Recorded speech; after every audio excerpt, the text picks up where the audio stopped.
আজ শেয়ার করব দারুণ হেলদি অ্যান্ড টেস্টি গরমের উপযোগী ঠান্ডা ঠান্ডা চিয়া ম্যাঙ্গো পুডিং এর রেসিপি। আর এটা বানানোর জন্য গ্যাস জ্বালানোর প্রয়োজনই হয় না। নমস্কার বন্ধুরা, মেঘার সাথে বাঙালিয়ানার আরো একটি নতুন পর্বে আপনাদের সবাইকে স্বাগত। তো সবার প্রথমে আমি এখানে 4 টেবিল চামচ চিয়া সিড নিয়েছি, যেটা আমি ভিজিয়ে রাখবো ডাবল পরিমাণে জল দিয়ে। অন্ততপক্ষে 1 ঘন্টা এটা ভিজিয়ে রাখতে হবে। আর হাতে যদি সময় থাকে তাহলে বেশিক্ষণের জন্যও রাখতে পারেন, কোনো অসুবিধা নেই।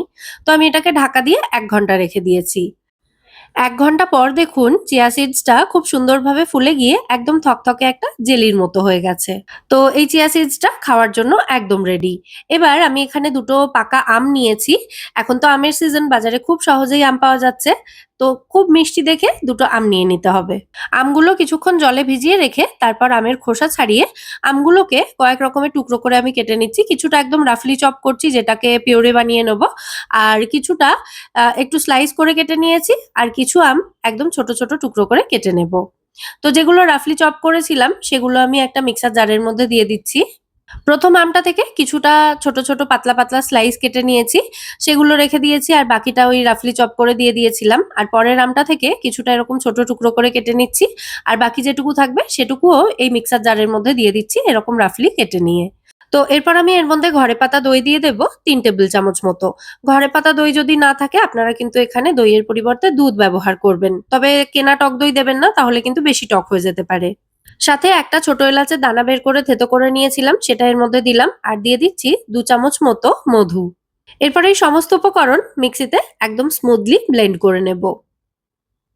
দেখুন আমাদের ম্যাঙ্গো স্মুদিটা এখানে একেবারে রেডি হয়ে গেছে। তো এবার চলে যাব নেক্সট প্রসেসে।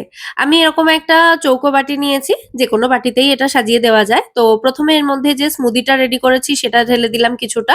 তারপর ভিজিয়ে রাখা চিয়া সিডস এর একটা লেয়ার তৈরি করে দেবো এর ওপরে। আমি এটা দুজনের জন্য 2 টো বাটিতে বানাবো। তো সমস্ত উপকরণ মোটামুটি অর্ধেক অর্ধেক ব্যবহার করছি।